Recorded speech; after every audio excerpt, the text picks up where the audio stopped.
something new. That comes to prove to you what I'm telling you. That they're on the level of baby, but all of a sudden, imagine you fitted a baby with brains. Whoa, all of a sudden you had this like little person talking and walking. Now again, he doesn't know what to do with it, but he does have something all of a sudden. He does have something. Again, these levels happen gradually. That's why, again, physicality is a mirror image of what happens upstairs. Why does a baby not come out talking, walking?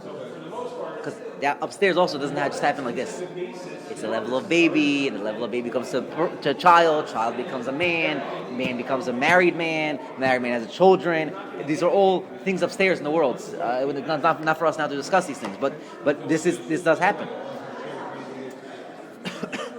So now we discuss the talit, right? So we said again, what are we wrapping? We're wrapping the talit, feeling the mother's love.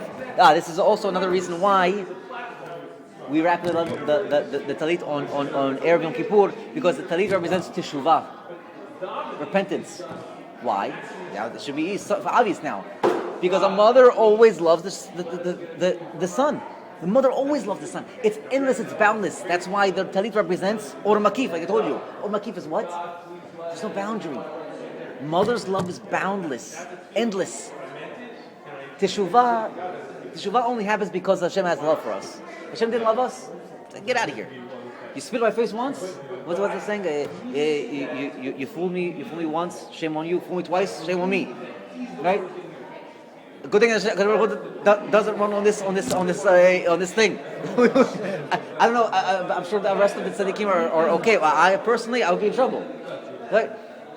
So so Chezdei Hashem that he make this concept called love, and His love is boundless, endless, and because it's boundless and endless, what represents that? The mother. And what represents the mother? Talit. Why? Because it constantly wraps us. I love you all the time, whether you understand it or don't understand it. That's why you always wear the talit at night and in day. At night, when you don't understand me, and you don't see me, and you don't receive me, and you don't reciprocate, no problem.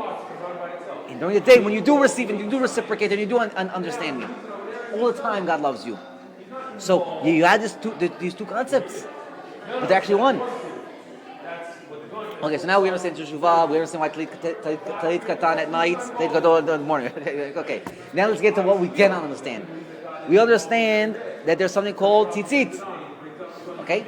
And we make the bracha on the tzizit and not on the talit. Why? So the talit itself, the white part, represents God's love that's infinite, unfathomable, no comprehension. He waters it down. You didn't understand it, right? What good is the love if you don't understand it?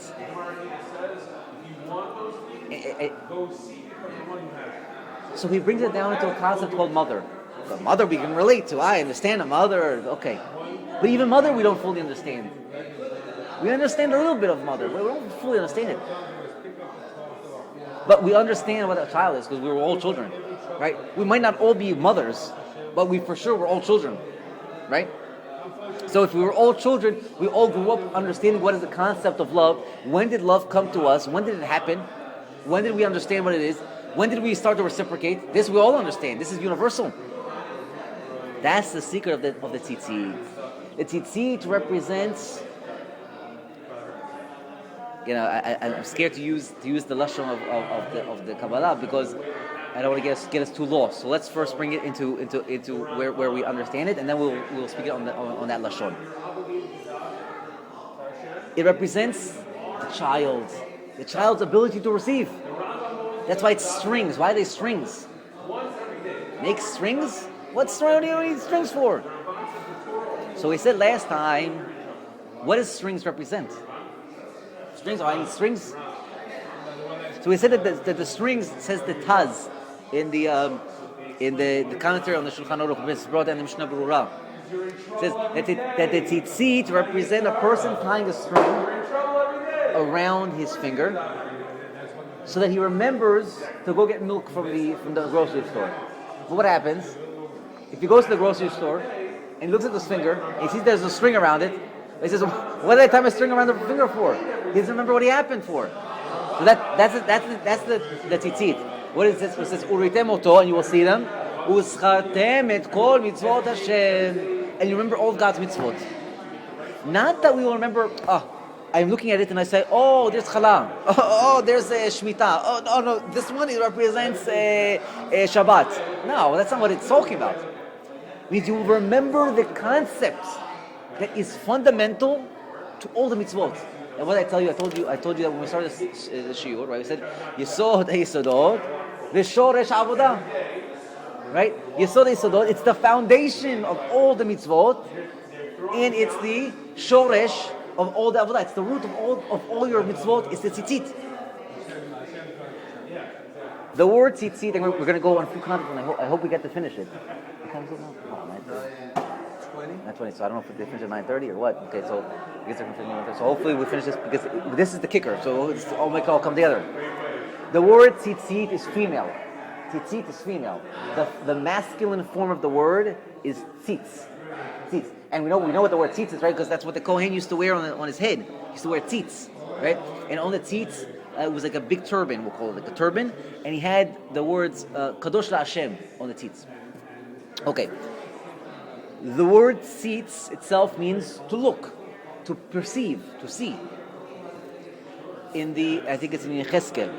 It says that he grabbed the locks of my hair. It's the pasuk says he grabbed my hair. He calls the word hair tzitzit, hair. So now, was this? I think it's in Yecheskel. Did he have dreadlocks? Dreadlocks, yeah, good. I mean, both. They're both, yeah. So that's why where are the tzitzit? On the kanfei bigdehem. Where the peot? On the kanfei rosh. Right? That's okay. So on one hand, you told me it's a female word. On the other hand, you told me it relates to the word see. On the other hand, you told me it relates to the word hair. So which one is it? Pick one and tell me what it means. So actually, it means all of them. The female concept in Judaism represents receiving. Okay? Receiving. Whenever you talk about something receiving, you call it female. When it receives, it has the ability also, when it's on a grown-up level, to give birth. Right? When it gives birth, it holds the baby in the womb for 9 months, and then it gives birth to a baby. Okay? Then she becomes a mother. Until that time, she's called a na'ara, a small girl. Okay? On the level of called now that's the physical world. Now let's talk about the levels. There's a level called na'ara. She's a small girl. That's when a person is receiving kedusha. He's learning. Right now we're on the level of na'ara. It's good. It's good. What are we actually doing? We're growing in the same level, and we're impregnating our mind with mitzvot. You're impregnating the mind with mitzvot.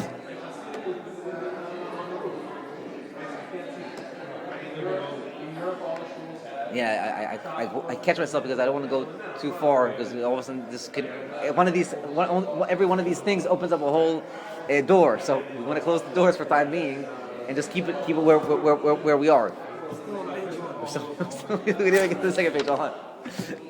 So the female represents the ability to perceive, to receive. Okay. The idea of seeing means that you are receiving. You're receiving the image of what you see in front of you, and you're comprehending it. Makes sense? So now all of a sudden we see that the two of those things are the same thing. We're talking about the same thing.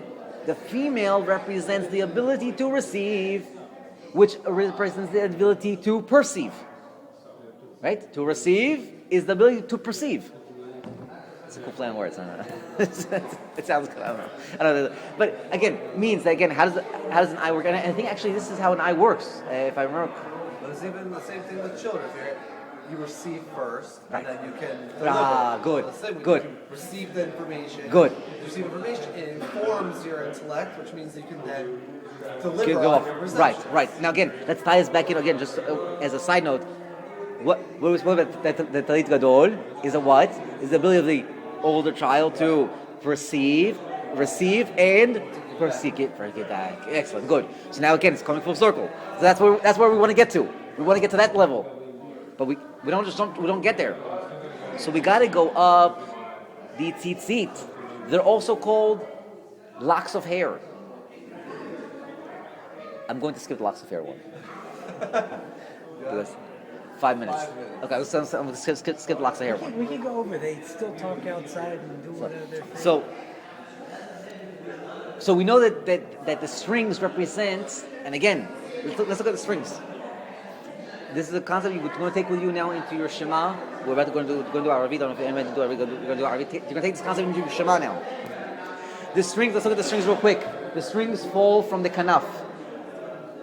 I'm just giving you on the outside. The word kanaf represents the mother, like I told you before. And again, I'm giving you the idea. The white of the talit is the unfathomable love of Hakadosh Baruch Hu. It's too much. So we got to bring it down. So what are you doing? You bring it down to a corner. Called the kanaf. From the kanaf, that's still too high. Bring it more down. It's okay. So I'm going to put strings. I'm going to bring a way to water it down to you. How do I water it down to you? I got 4 strings, which are 8. Right? Because they're bent over, they're coupled. They're kaful, bent, right? The 4 strings represent the following idea. Yud, K, Vav, K. What's Yud, K, Vav, K? I'm going to tell you again, short. Yud, K, Vav, K is tzedakah. Is the ability to give tzedakah. Yud, small coin. Hey, 5 fingers of the giver. Vav, the zro'ah, the arm of the giver. And the lowly hey is the fingers of the receiver. So where do most of the pi'ula, where does most of the actions take place? From the giver. The receiver is just going to receive. What did I tell you about receiving? How can we receive? If we receive just by giving freebies, we're in the level of busha. We don't want busha. That's nachman and tachsufa. That's not giving. So in order to give fully, you need to create a level where there is earning it. There's a level called mitzvot. Right? We said the Nachash was they were naked. They were naked of mitzvot. So how do you create the level of mitzvot? You create a place called Aleph Dalid Nun Yud. Adonai. That word means my master, my king. You're an employee now. You're now an employee. You've just been hired. Okay? Again, simple level. You've just been hired. He's there. You've signed a contract. I come into the world, and the Gemara in Sotah says, a person signs a contract. He says a shevuah. Tiyeh tzadik ve'al tiyeh rasha. This is the beginning of the Tanya.